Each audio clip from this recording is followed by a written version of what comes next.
सत श्री अकाल जी सारिਆਂ ਨੂੰ बहुत बहुत स्वागत है ਤੁਹਾਡਾ ਅਲਫਾਜ਼ ਪੰਜਾਬੀ ਕਹਾਣੀਆਂ ਚੈਨਲ ਤੇ ਲੈ ਕੇ ਹਾਜ਼ਰ ਹਾਂ ਆਪਾਂ ਅੱਜ ਦੀ ਸੱਚੀ ਘਟਨਾ ਤੇ ਆਧਾਰਿਤ ਕਹਾਣੀ ਵਿਸ਼ਵਾਸ।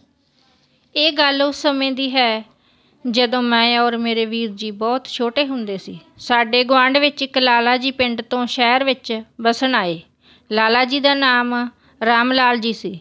ਅਸੀਂ ਸਾਰੇ ਆਸ ਪੜੋਸ ਵਾਲੇ ਉਹਨਾਂ ਨੂੰ ਪਿਆਰ ਨਾਲ ਲਾਲਾ ਜੀ ਕਹਿ ਕੇ ਬੁਲਾਉਂਦੇ ਸੀ। ਉਹਨਾਂ ਨੇ 2 ਕਮਰਿਆਂ ਦਾ ਇੱਕ ਛੋਟਾ ਜਿਹਾ ਘਰ ਕਿਰਾਏ 'ਤੇ ਲਿਆ ਸੀ। ਲੁਧਿਆਣੇ ਵਰਗੇ ਸ਼ਹਿਰ ਵਿੱਚ ਮਕਾਨ ਲੈਣਾ ਕਿਰਾਏ 'ਤੇ ਬਹੁਤ ਹੀ ਮੁਸ਼ਕਲ ਗੱਲ ਸੀ। ਲਾਲਾ ਜੀ ਨੇ ਸ਼ਹਿਰ ਆ ਕੇ ਕੱਪੜੇ ਦਾ ਛੋਟਾ ਜਿਹਾ ਕੰਮ ਸ਼ੁਰੂ ਕੀਤਾ। ਉਹ ਖੱਡੀ ਲਗਾ ਕੇ ਪਿੰਡਾਂ ਵਿੱਚ ਜਾਂਦੇ ਸਨ ਅਤੇ ਖੱਡੀ ਵੇਚ ਕੇ ਕੁਝ ਪੈਸੇ ਕਮਾ ਕੇ ਸ਼ਾਮ ਨੂੰ ਘਰ ਆਉਂਦੇ ਸੀ। ਲਾਲਾ ਜੀ ਅਤੇ ਉਹਨਾਂ ਦੀ ਪਤਨੀ ਬਹੁਤ ਹੀ ਨਿੱਘੇ ਸੁਭਾਅ ਦੇ ਮਾਲਕ ਸਨ। ਉਹਨਾਂ ਦੇ 2 ਛੋਟੇ ਛੋਟੇ ਬੱਚੇ ਸਨ ਜੋ ਕਿ ਮੇਰੇ ਔਰ ਵੀਰ ਜੀ ਦੀ ਉਮਰ ਦੇ ਹੀ ਸਨ। ਸਾਡੀ ਬੱਚਿਆਂ ਦੀ ਆਪਸ ਵਿੱਚ ਬਹੁਤ ਹੀ ਅੱਛੀ ਦੋਸਤੀ ਹੋ ਗਈ ਸੀ ਔਰ ਲਾਲਾ ਜੀ ਦੇ ਸੁਭਾਅ ਕਰਕੇ ਉਹਨਾਂ ਦੀ ਮੁਹੱਲੇ ਵਿੱਚ ਵੀ ਅੱਛੀ ਬਣ ਰਹੀ ਸੀ ਸਭ ਨਾਲ। ਲਾਲਾ ਜੀ ਨੇ ਬਹੁਤ ਹੀ ਮਿਹਨਤ ਕੀਤੀ ਅਤੇ ਉਹਨਾਂ ਦੀ ਪਤਨੀ ਨੇ ਘਰ ਵਿੱਚ ਰਹਿ ਕੇ ਥੋੜ੍ਹਾ ਬਹੁਤਾ ਸਿਲਾਈ ਕਢਾਈ ਦਾ ਕੰਮ ਕਰਨਾ ਸ਼ੁਰੂ ਕਰ ਦਿੱਤਾ। ਦੋਨੋਂ ਪਤੀ ਪਤਨੀ ਦਿਨ ਰਾਤ ਮਿਹਨਤ ਕਰਕੇ ਆਪਣੇ ਬੱਚਿਆਂ ਨੂੰ ਪੜ੍ਹਾਉਣ ਵਿੱਚ ਮਗਨ ਸੀ। ਉਹਨਾਂ ਨੇ ਨਾ ਕਦੇ ਕਿਸੇ ਨੂੰ ਚੰਗੀ ਮਾੜੀ ਕਹੀ ਅਤੇ ਨਾ ਹੀ ਕਿਸੇ ਨਾਲ ਵੈਰ ਵਿਰੋਧ ਰੱਖਿਆ। ਉਹਨਾਂ ਦੇ ਇਸ ਸੁਭਾਅ ਕਰਕੇ ਮੁਹੱਲੇ ਵਾਲੇ ਉਹਨਾਂ ਦਾ ਬਹੁਤ ਹੀ ਆਦਰ ਸਨਮਾਨ ਕਰਦੇ ਸਨ। ਲਾਲਾ ਜੀ ਨੇ ਮਿਹਨਤ ਨਾਲ ਕਮਾਈ ਕਰਕੇ ਇੱਕ ਛੋਟੀ ਜਿਹੀ ਦੁਕਾਨ ਪਾ ਲਈ ਅਤੇ ਹੌਲੀ ਹੌਲੀ ਉਹਨਾਂ ਦਾ ਕੰਮ ਇੰਨਾ ਚੰਗਾ ਹੋ ਗਿਆ ਕਿ ਉਹਨਾਂ ਨੇ ਇੱਕ ਦੁਕਾਨ ਤੋਂ 4 ਦੁਕਾਨਾਂ ਕਰ ਲਈਆਂ। ਸਮੇਂ ਨਾਲ ਉਹਨਾਂ ਦੇ ਬੱਚੇ ਵੀ ਵੱਡੇ ਹੋ ਗਏ ਸੀ ਔਰ ਅਸੀਂ ਵੀ ਵੱਡੇ ਹੋ ਗਏ ਸੀ। ਬੱਚੇ ਵੀ ਪੜ੍ਹ ਲਿਖ ਕੇ ਆਪਣੇ ਪਿਤਾ ਜੀ ਦੇ ਕੰਮ ਵਿੱਚ ਮਦਦ ਕਰਾਉਣ ਲੱਗ ਪਏ ਔਰ ਫਿਰ ਲਾਲਾ ਜੀ ਨੇ ਆਪਣੀ ਇੱਕ ਬਹੁਤ ਵੱਡੀ ਕੋਠੀ ਫਿਰੋਜ਼ਪੁਰ ਰੋਡ 'ਤੇ ਪਾ ਲਈ। ਦੋਨਾਂ ਪੁੱਤਰਾਂ ਦਾ ਵਿਆਹ ਵੀ ਕਰ ਦਿੱਤਾ। ਲਾਲਾ ਜੀ ਦੀ ਕੋਲ 4 ਦੁਕਾਨਾਂ ਔਰ 3 ਕੱਪੜੇ ਦੀਆਂ ਮਿੱਲਾਂ ਸਨ, ਪਰ ਉਹ ਇੰਨਾ ਕੁਝ ਕਮਾਉਣ ਤੋਂ ਬਾਅਦ ਵੀ ਆਪਣੇ ਪੁਰਾਣੇ ਸਮੇਂ ਨੂੰ ਨਹੀਂ ਭੁੱਲੇ ਸਨ ਅਤੇ ਨਾ ਹੀ ਆਪਣੇ ਪੁਰਾਣੇ ਮੁਹੱਲੇ ਦੇ ਦੋਸਤਾਂ ਮਿੱਤਰਾਂ ਨੂੰ ਭੁੱਲੇ ਸਨ। ਅਸੀਂ ਵੀ ਲਾਲਾ ਜੀ ਦੇ ਘਰ ਉਹਨਾਂ ਦੇ ਬੱਚਿਆਂ ਨੂੰ ਅਤੇ ਪਰਿਵਾਰ ਨੂੰ ਮਿਲਣ ਜਾਂਦੇ ਰਹਿੰਦੇ ਸੀ ਅਤੇ ਲਾਲਾ ਜੀ ਵੀ ਆਪਣੇ ਪਰਿਵਾਰ ਸਮੇਤ ਸਾਨੂੰ ਸਭ ਨੂੰ ਮਿਲਣ ਵਾਸਤੇ ਮੁਹੱਲੇ 'ਚ ਆਉਂਦੇ ਰਹਿੰਦੇ ਸਨ।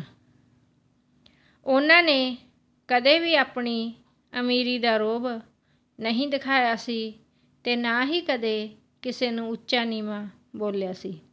ਹਰ ਟਾਈਮ ਗਰੀਬਾਂ ਦੀ ਮਦਦ ਕਰਨ ਲਈ ਤਿਆਰ ਰਹਿੰਦੇ ਸਨ। ਲਾਲਾ ਜੀ ਹਰ ਟਾਈਮ ਪੂਜਾ ਭਗਤੀ ਅਤੇ ਪਰਮਾਤਮਾ ਦਾ ਸ਼ੁਕਰਾਨਾ ਕਰਦੇ ਸਨ। ਦੋਨੋਂ ਪਤੀ ਪਤਨੀ ਬਹੁਤ ਹੀ ਮਨ ਲਗਾ ਕੇ ਪਰਮਾਤਮਾ ਦਾ ਸਿਮਰਨ ਪਾਠ ਕਰਦੇ ਸਨ। ਇੱਕ ਦਿਨ ਅਚਾਨਕ ਲਾਲਾ ਜੀ ਦੀ ਪਤਨੀ ਦੇ ਦਰਦ ਹੋਣਾ ਸ਼ੁਰੂ ਹੋ ਗਿਆ ਅਤੇ ਉਸਨੇ ਜ਼ੋਰ-ਜ਼ੋਰ ਦੀ ਚੀਕਾਂ ਮਾਰ ਕੇ ਰੋਣਾ ਸ਼ੁਰੂ ਕਰ ਦਿੱਤਾ। ਜਦੋਂ ਲਾਲਾ ਜੀ ਨੇ ਆ ਕੇ ਦੇਖਿਆ ਤਾਂ ਉਸ ਦੇ ਸਰੀਰ 'ਤੇ ਲਾਲ ਨਿਸ਼ਾਨ ਪਏ ਹੋਏ ਸਨ, ਜਿਵੇਂ ਕਿਸੇ ਨੇ ਬੈਲਟ ਨਾਲ ਲਾਸਾਂ ਪਾਈਆਂ ਹੋਣ। ਲਾਲਾ ਜੀ ਇਹ ਦੇਖ ਕੇ ਬਹੁਤ ਹੀ ਪਰੇਸ਼ਾਨ ਹੋਏ ਔਰ ਉਹਨਾਂ ਦੇ ਬੱਚੇ ਵੀ ਬਹੁਤ ਪਰੇਸ਼ਾਨ ਹੋਏ। ਬੱਚੇ ਆਪਣੀ ਮਾਂ ਨੂੰ ਲੈ ਕੇ ਡਾਕਟਰ ਕੋਲ ਭੱਜੇ ਗਏ। ਡਾਕਟਰਾਂ ਨੇ ਉਹਨਾਂ ਦੇ ਸਾਰੇ ਟੈਸਟ ਕੀਤੇ ਅਤੇ ਬਲੱਡ ਟੈਸਟ ਵੀ ਕੀਤੇ, ਪਰ ਕਿਸੇ ਵੀ ਰਿਪੋਰਟ ਵਿੱਚ ਕੁਝ ਨਾ ਆਇਆ। ਇਹ ਚੀਜ਼ ਹਰ ਦੂਸਰੇ ਤੀਸਰੇ ਦਿਨ ਬਾਅਦ ਰਿਪੀਟ ਹੋਣ ਲੱਗ ਪਈ। ਲਾਲਾ ਜੀ ਦੀ ਪਤਨੀ ਦੇ ਸਰੀਰ 'ਤੇ ਹਰ ਦੂਸਰੇ ਤੀਸਰੇ ਦਿਨ ਬਾਅਦ ਇਹੋ ਜਿਹੇ ਨਿਸ਼ਾਨ ਬਣਨ ਲੱਗ ਗਏ ਅਤੇ ਉਹ ਦਰਦ ਨਾਲ ਪਰੇਸ਼ਾਨ ਹੋ ਜਾਂਦੀ। ਦਿਨ ਬ ਦਿਨ ਇਹ ਸਮੱਸਿਆ ਵੱਧਦੀ ਹੀ ਜਾ ਰਹੀ ਸੀ।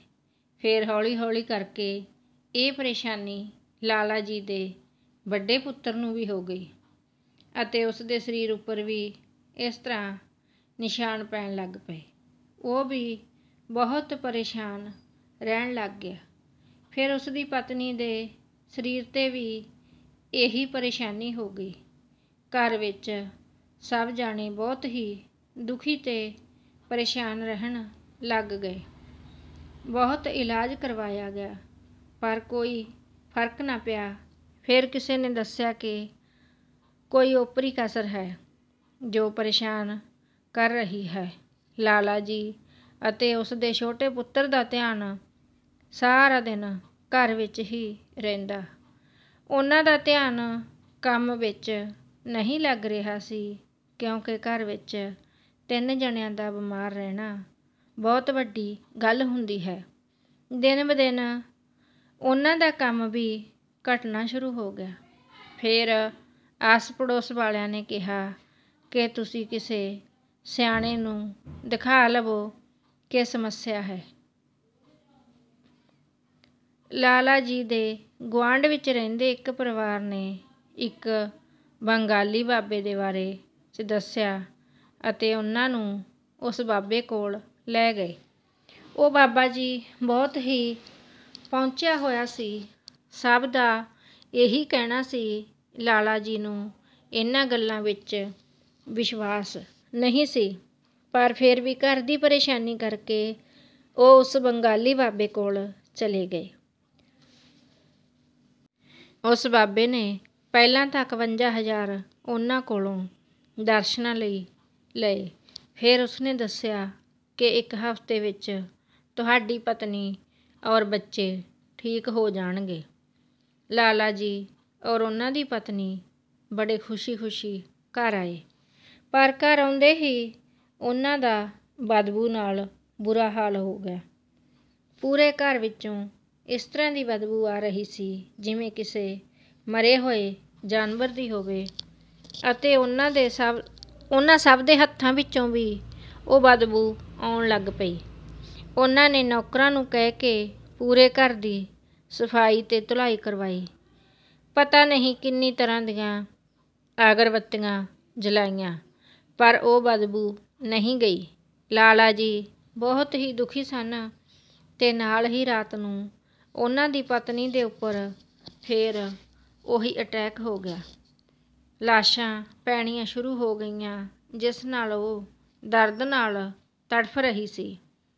ਦੇਰ ਰਾਤ ਹੋਣ ਕਰਕੇ ਲਾਲਾ ਜੀ ਜਲਦੀ ਨਾਲ ਘਰੋਂ ਬਾਹਰ ਨਿਕਲੇ ਮੈਡੀਕਲ ਸਟੋਰ 'ਤੇ ਜਾਣ ਲਈ। ਸਭ ਮੈਡੀਕਲ ਸਟੋਰ ਬੰਦ ਹੋ ਚੁੱਕੇ ਸਨ। ਇੱਕ ਦੁਕਾਨ ਹੀ ਖੁੱਲ੍ਹੀ ਸੀ। ਉਹ ਵੀ ਦੁਕਾਨਦਾਰ ਦੁਕਾਨ ਦਾ ਸ਼ਟਰ ਥੱਲੇ ਕਰ ਰਿਹਾ ਸੀ। ਬੜੀਆਂ ਮਿੰਨਤਾਂ ਕਰਨ ਦੇ ਬਾਅਦ ਉਸਨੇ ਦੁਕਾਨ ਖੋਲ੍ਹੀ ਅਤੇ ਲਾਲਾ ਜੀ ਨੂੰ ਇੰਜੈਕਸ਼ਨ ਕੱਢ ਕੇ ਦਿੱਤਾ। ਫਿਰ ਉਸ ਲੜਕੇ ਨੇ ਲਾਲਾ ਜੀ ਨੂੰ ਪੁੱਛਿਆ ਕਿ ਤੁਸੀਂ ਇੰਨੀ ਰਾਤ ਨੂੰ ਇਹ ਇੰਜੈਕਸ਼ਨ ਕਿਸ ਤੋਂ ਲਗਵਾਓਗੇ। ਲਾਲਾ ਜੀ ਸੋਚਾਂ ਵਿੱਚ ਪੈ ਗਏ। ਫਿਰ ਉਸ ਮੁੰਡੇ ਨੇ ਕਿਹਾ ਕਿ ਚਲੋ ਮੈਂ ਤੁਹਾਡੇ ਨਾਲ ਤੁਹਾਡੇ ਘਰ ਚੱਲਦਾ ਹਾਂ, ਮੈਂ ਹੀ ਇੰਜੈਕਸ਼ਨ ਲਗਾ ਦਿੰਦਾ ਹਾਂ। ਲਾਲਾ ਜੀ ਉਸ ਦੁਕਾਨ ਵਾਲੇ ਮੁੰਡੇ ਨੂੰ ਲੈ ਕੇ ਘਰ ਪਹੁੰਚੇ ਅਤੇ ਉਸ ਲੜਕੇ ਨੇ ਘਰ ਵੜਦੇ ਹੀ ਬਦਬੂ ਬਾਰੇ ਪੁੱਛਿਆ ਕਿ ਇਹ ਕਿਸ ਚੀਜ਼ ਦੀ ਬਦਬੂ ਆ ਰਹੀ ਹੈ। ਤਾਂ ਲਾਲਾ ਜੀ ਨੇ ਦੱਸਿਆ ਕਿ ਇਹ 1 ਮਹੀਨਾ ਹੋ ਗਿਆ ਹੈ ਸਾਡੇ ਘਰ ਵਿੱਚੋਂ ਇਹ ਬਦਬੂ ਆਉਂਦਿਆਂ ਨੂੰ। ਅਸੀਂ ਸਭ ਬਹੁਤ ਹੀ ਪਰੇਸ਼ਾਨ ਹਾਂ। ਫਿਰ ਉਸ ਲੜਕੇ ਨੇ ਉਹਨਾਂ ਦੀ ਪਤਨੀ ਦੇ ਸਰੀਰ 'ਤੇ ਪਏ ਨਿਸ਼ਾਨ ਦੇਖੇ ਅਤੇ ਹੈਰਾਨ ਹੋ ਗਿਆ ਅਤੇ ਉਹ ਕਹਿਣ ਲੱਗਾ ਕਿ ਇਹ ਸਭ ਕੀ ਹੋ ਰਿਹਾ ਹੈ। ਲਾਲਾ ਜੀ ਕਹਿਣ ਲੱਗੇ ਕਿ ਸਾਨੂੰ ਖੁਦ ਨੂੰ ਸਮਝ ਨਹੀਂ ਆ ਰਹੀ। ਲੜਕੇ ਨੇ ਕਿਹਾ ਕਿ ਅਗਰ ਤੁਸੀਂ ਮੇਰੀ ਇੱਕ ਗੱਲ ਮੰਨੋ ਤਾਂ ਮੈਂ ਤੁਹਾਨੂੰ ਇੱਕ ਸਲਾਹ ਦੇਣਾ ਚਾਹੁੰਦਾ ਹਾਂ। ਲਾਲਾ ਜੀ ਨੇ ਕਿਹਾ ਹਾਂਜੀ ਦੱਸੋ। ਉਸ ਮੁੰਡੇ ਨੇ ਕਿਹਾ ਮੈਂ ਹਰ ਐਤਵਾਰ ਅੰਮ੍ਰਿਤਸਰ ਸ਼੍ਰੀ ਦਰਬਾਰ ਸਾਹਿਬ ਮੱਥਾ ਟੇਕਣ ਜਾਣਾ ਹਾਂ। ਤੁਸੀਂ ਵੀ ਮੇਰੇ ਨਾਲ ਆਪਣੇ ਪਰਿਵਾਰ ਸਮੇਤ ਚੱਲੋ। ਔਰ ਚਾਂਸ ਦੀ ਗੱਲ ਦੇਖੋ, ਅਗਲੇ ਦਿਨ ਐਤਵਾਰ ਹੀ ਸੀ। ਲਾਲਾ ਜੀ ਨੇ ਉਸ ਲੜਕੇ ਨਾਲ ਗੱਲ ਕੀਤੀ। ਅਗਲੇ ਦਿਨ ਸਵੇਰੇ 4 ਵਜੇ ਘਰੋਂ ਨਿਕਲਣ ਦਾ ਫੈਸਲਾ ਕੀਤਾ। ਲਾਲਾ ਜੀ ਦਾ ਪਰਿਵਾਰ ਅਤੇ ਉਹ ਲੜਕਾ ਸਵੇਰੇ 4 ਵਜੇ ਤਿਆਰ ਹੋ ਕੇ ਸ਼੍ਰੀ ਦਰਬਾਰ ਸਾਹਿਬ ਵਾਸਤੇ ਨਿਕਲ ਪਏ। 2 ਘੰਟੇ ਵਿੱਚ ਉਹ ਦਰਬਾਰ ਸਾਹਿਬ ਪਹੁੰਚ ਗਏ। ਸਭ ਨੇ ਉੱਥੇ ਸਰੋਵਰ ਵਿੱਚ ਇਸ਼ਨਾਨ ਕੀਤਾ ਅਤੇ ਫਿਰ ਦਰਬਾਰ ਸਾਹਿਬ ਮੱਥਾ ਟੇਕਣ ਚਲੇ ਗਏ। ਫਿਰ ਲੰਗਰ ਛਕ ਕੇ ਉਹ ਸੇਵਾ ਵਿੱਚ ਲੱਗ ਗਏ। ਲਾਲਾ ਜੀ ਨੇ ਬਰਤਨਾਂ ਦੀ ਸੇਵਾ ਕੀਤੀ ਅਤੇ ਉਹਨਾਂ ਦੀ ਪਤਨੀ ਅਤੇ ਬੱਚਿਆਂ ਨੇ ਜਲ ਦੀ ਸੇਵਾ ਕਰਨੀ ਸ਼ੁਰੂ ਕਰ ਦਿੱਤੀ। ਉਹਨਾਂ ਸਭ ਦਾ ਮਨ ਸੇਵਾ ਵਿੱਚ ਬਹੁਤ ਲੱਗਿਆ ਹੋਇਆ ਸੀ। ਉਸ ਦਿਨ ਲਾਲਾ ਜੀ ਅਤੇ ਉਹਨਾਂ ਦਾ ਪਰਿਵਾਰ ਦਰਬਾਰ ਸਾਹਿਬ 'ਚ ਹੀ ਰੁਕ ਗਏ। ਉਹਨਾਂ ਦੇ ਮਨ ਨੂੰ ਬਹੁਤ ਹੀ ਸ਼ਾਂਤੀ ਮਿਲੀ। ਅਗਲੇ ਦਿਨ ਫਿਰ ਉਹ ਸਭ ਇਸ਼ਨਾਨ ਕਰਕੇ ਆਪਣੇ ਘਰ ਲਈ ਰਵਾਨਾ ਹੋ ਗਏ। ਇਸੇ ਤਰ੍ਹਾਂ ਉਹ ਅਗਲੇ ਐਤਵਾਰ ਵੀ ਪਰਿਵਾਰ ਸਮੇਤ ਆਏ ਅਤੇ ਇਸ਼ਨਾਨ ਕਰਨ ਔਰ ਮੱਥਾ ਟੇਕਣ ਤੋਂ ਬਾਅਦ ਸੇਵਾ ਵਿੱਚ ਲੱਗ ਗਏ। ਲਾਲਾ ਜੀ ਦਾ ਮਨ ਸੀ ਕਿ ਉਹ ਦਰਬਾਰ ਸਾਹਿਬ 1-2 ਦਿਨ ਰੁਕਣ ਔਰ ਗੁਰੂ ਘਰ ਦੀ ਸੇਵਾ ਕਰਨ। ਉਹਨਾਂ ਨੇ ਇਸੇ ਤਰ੍ਹਾਂ ਹੀ ਕੀਤਾ। ਦੁਪਹਿਰੇ ਸੇਵਾ ਕਰਨ ਤੋਂ ਬਾਅਦ ਜਦੋਂ ਉਹ ਥੋੜ੍ਹੀ ਦੇਰ ਪਾਠ ਕਰਨ ਲਈ ਬੈਠੇ ਤਾਂ ਉਹਨਾਂ ਦੀ ਅੱਖ ਲੱਗ ਗਈ। ਲਾਲਾ ਜੀ ਨੇ ਇੱਕ ਝਪਕੀ ਵਿੱਚ ਸੁਪਨਾ ਦੇਖਿਆ ਕਿ ਜਿਵੇਂ ਉਹਨਾਂ ਨੂੰ ਪਰਮਾਤਮਾ ਵੱਲੋਂ ਇਸ਼ਾਰਾ ਮਿਲਿਆ ਕਿ ਉਹਨਾਂ ਦੇ ਘਰ ਦੇ ਗਾਰਡਨ ਵਿੱਚ ਇੱਕ ਮਿੱਟੀ ਦਾ ਛੋਟਾ ਜਿਹਾ ਮਟਕਾ ਰਾਖ ਨਾਲ ਭਰਿਆ ਹੋਇਆ ਕਿਸੇ ਨੇ ਦਬਾਇਆ ਹੈ ਔਰ ਉਹ ਰਾਖ ਦਾ ਮਟਕਾ ਕੱਢ ਕੇ ਵਹਿੰਦੇ ਹੋਏ ਜਲ ਵਿੱਚ ਬਹਾ ਰਹੇ ਹਨ। ਫਿਰ ਲਾਲਾ ਜੀ ਦੀ ਇੱਕਦਮ ਅੱਖ ਖੁੱਲ੍ਹ ਗਈ। ਲਾਲਾ ਜੀ ਨੇ ਆਪਣੀ ਪਤਨੀ ਨੂੰ ਇਹ ਸੁਪਨੇ ਬਾਰੇ ਦੱਸਿਆ। ਉਹਨਾਂ ਦੀ ਪਤਨੀ ਨੇ ਕਿਹਾ ਕਿ ਮੈਨੂੰ ਵੀ ਇਹ ਸੁਪਨਾ ਆਇਆ ਹੈ। ਉਹ ਸਭ ਹੈਰਾਨ ਸਨ। ਅਗਲੇ ਦਿਨ ਸਵੇਰੇ ਉਹ ਆਪਣੇ ਘਰ ਲਈ ਰਵਾਨਾ ਹੋ ਗਏ। ਘਰ ਪਹੁੰਚ ਗਏ। ਸਭ ਤੋਂ ਪਹਿਲਾਂ ਲਾਲਾ ਜੀ ਨੇ ਆਪਣੇ ਘਰ ਦੇ ਗਾਰਡਨ ਦੀ ਖੁਦਾਈ ਕੀਤੀ ਅਤੇ ਉਹਨਾਂ ਨੂੰ ਬਹੁਤ ਛੋਟਾ ਜਿਹਾ ਰਾਖ ਦਾ ਭਰਿਆ ਹੋਇਆ ਮਟਕਾ ਮਿਲਿਆ।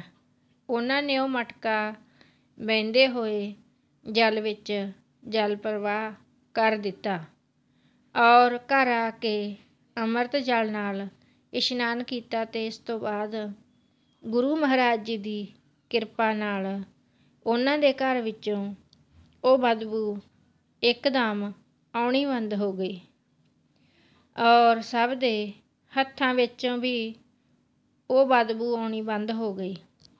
ਇਹ ਸਭ ਗੁਰੂ ਮਹਾਰਾਜ ਜੀ ਦੀ ਕਿਰਪਾ ਨਾਲ ਹੀ ਸੰਭਵ ਹੋਇਆ ਸੀ। ਲਾਲਾ ਜੀ ਬਹੁਤ ਹੀ ਖੁਸ਼ ਹੋਏ। ਉਹਨਾਂ ਦਾ ਗੁਰਬਾਣੀ ਉੱਪਰ ਵਿਸ਼ਵਾਸ ਹੋਰ ਵੱਧ ਗਿਆ। ਫਿਰ ਉਹ ਸਾਰਾ ਦਿਨ ਆਪਣੇ ਘਰ ਅਤੇ ਦੁਕਾਨਾਂ ਵਿੱਚ ਸੁਖਮਨੀ ਸਾਹਿਬ ਜੀ ਦਾ ਪਾਠ ਲਗਾ ਕੇ ਰੱਖਣ ਲੱਗ ਗਏ ਔਰ ਸਾਰਾ ਪਰਿਵਾਰ ਗੁਰੂ ਚਰਨਾਂ ਦੇ ਨਾਲ ਲੱਗ ਗਿਆ ਔਰ ਹੌਲੀ ਹੌਲੀ ਉਹਨਾਂ ਦੀ ਪਤਨੀ ਔਰ ਬੱਚੇ ਵੀ ਠੀਕ ਹੋਣੇ ਸ਼ੁਰੂ ਹੋ ਗਏ। ਲਾਲਾ ਜੀ ਨੂੰ ਇੰਨਾ ਪੱਕਾ ਵਿਸ਼ਵਾਸ ਹੋ ਗਿਆ ਕਿ ਉਹ ਸਭ ਨੂੰ ਇਹੀ ਗੱਲ ਕਹਿੰਦੇ, ਨਾਮ ਮਿਲੇ ਤਾਂ ਜੀਵਾਂ, ਗੁਰੂ ਘਰ ਤੋਂ ਇਲਾਵਾ ਹੋਰ ਕੋਈ ਟਿਕਾਣਾ ਨਹੀਂ ਹੈ।